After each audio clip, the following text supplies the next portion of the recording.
Hey class, this is Instructor Fran, just previewing week 2 for you. Just wanted to step you through the assignments and if there's any sort of trouble spots, try and hit on those for you. But yeah, I'm going to pull up right now. I have cut and paste into a Word document the assignments for this week. So remember, you can find those in the timeline of assignments. Let me see, I'll try and get me back. I'll move me over here. But yeah, these should, in the Excel attachment called Timeline of Assignments in the syllabus, you should be able to find these. But just remember, everything's due Sunday at 11:59 p.m. So the first two things that I have on the list are to read Hills Like White Elephants and Black Man, White Woman in a Dark Green Rowboat. Those, you both find those in the text. So yeah, so make sure you read those. Hills Like White Elephants is Hemingway, and Black Man, White Woman is Russell Banks. So if you if you're having trouble finding those, they're listed alphabetically by author. So you can look them up under those if you're having trouble. So then the other thing, so remember, for each of these stories you need to go to the discussion thread and to respond to at least one of my questions with a complete paragraph. So that's how you get credit for reading those. It's by responding to my questions. And then for this, the additional discussion posts, how you get credit for that is by responding to classmates' posts. I expect you, for these first few weeks, you're going to be making responses to 4 classmates' posts, not per story, but per total for the week. So you could split them up over the 2 stories, or you could do all 4 for one, all 4 responses to other students' posts for one. You still have to do mine for the other, but you could not respond to any student's post for the other. So it's really up to you how you split them up. But that's how you get the points for the additional discussion posts. The next thing that I have here is Appendix 2 notes. You're going to find your Appendix 2 notes. You're going to find your Appendix 2 in the back of the textbook. Appendices are found in the back. It's the second appendix in the back. So what it is basically it goes through a lot of different literary terms. It's going to help prepare you for some of the essays that we're going to do, and it's also going to prepare you for the midterm. One of the main things that you have to accomplish in this class is be able to use literary terms. So I find this helpful. I don't really care about what your style of note-taking is as long as it's thorough. There's a lot of italicized and bolded words in the appendix. So number 2, that is, you don't have to do all the appendices, but make sure that you attend to all those words in your notes, and you should be fine. If for some reason you don't have the textbook yet, I'm going to pop us over to the class site, and I'm in the syllabus here. Okay, and if you scroll, not bolded, but under this required text and materials, you'll see this reading list document. If you open that up,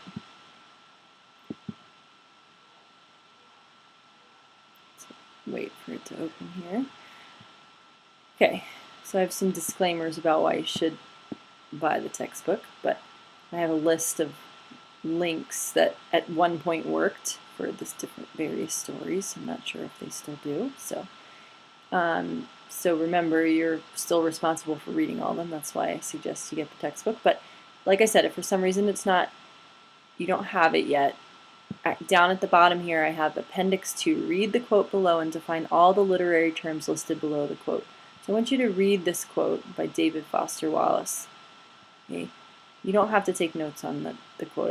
I just want you to read it. And then if you scroll down, you see all these literary terms. I want you to find the definitions to these literary terms. You know, ideally it'll be in your own words, so that if you want to use the terms later in your, especially in your midterm, that you don't run into any plagiarism issues. But anyway, just you can search on the web for these definitions, and if you don't have the textbook, and save it in a Microsoft Word document, and you could submit it either to Turnitin.com, or you can submit a private message with a Microsoft Word attachment. It's up to you. I guess theoretically it's no big deal if you submit it in the body of a private message either. It's really what works best for you. So just realize that you might be referring to this throughout the term, and especially for the midterm. So like I said, either Turnitin.com or a private message. It doesn't really matter.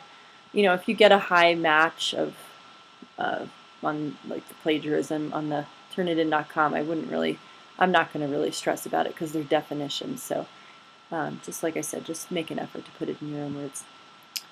Okay, so going back to our list of things to do, we are down to response number 2. I'm going to put me back on the screen. We're down to response number 2. So you need to pick a story from week 2. There's weird things happening with my camera.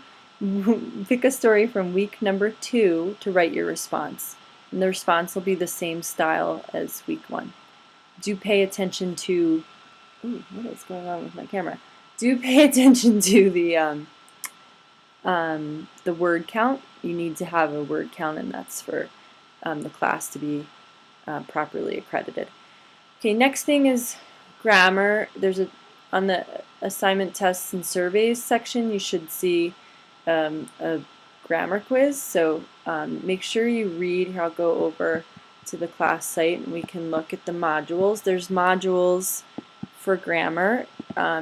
This is new. One thing I did that was new was I included a video for each of the grammar points too. So I'm going to scroll down in assignments to grammar. You can see this. And week 1 you're going to be targeting sentence fragments. So if you open this up, my notes, I have some other good sources if you want some extra instruction. Grammar Girl is really good because it has audio. And she's kind of witty, it's kind of funny. Owl at Purdue I use for tons of stuff because it's really straight to the point. CCC Grammar is good too. It usually has a lot of practice, good practice stuff that you can get immediate feedback for. But basically, I have my fragment.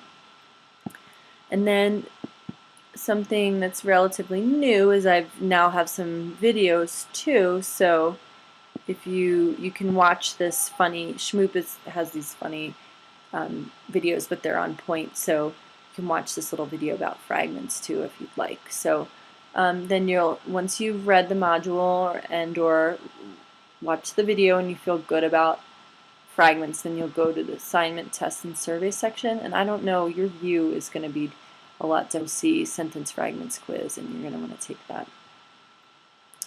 That should be not too bad. And then the other thing is we have literary terms that will be exploring a little more than that Appendix 2. And you have a quiz for those too that's relatively simple. So you'll see there's the quiz for theme and plot. I hate that I can't have everything in the same order on this. Sorry about that. As it is, it just kind of does its own order here. But theme and plot. But then before you take that quiz, just like for the sentence fragments, you should consult the modules, and you'll see the first section of modules is literary terms, and you'll see there's theme and plot, and then there's also, those are note style, okay, but then there's also, let's see, I also included, I found a really good, I really like this guys, so I would suggest taking, I think it's about 10 minutes long to look at that. And then we also have plot, and I included a Shmoop video again, which tend to be a little bit comical, but they're on point, that talks about plot. So take a look at all those before you take the quiz on the quizzes on theme and plot, because that should help you out. So that's about it. I'm not going to have any more specific explanations of Appendix 2 notes or response 2 because I think they're pretty straightforward. So again, just feel free to send me a message if you have any questions. I'm definitely available to help. That's my job. And one last thing, if you got this far in the video, if you send me a message that you got to the end of week 2's preview video, if you send me just a private message saying that, then I'll give you 10 points extra credit. So I look forward to seeing some private messages from you, and I will be grading your work from week 1 this week.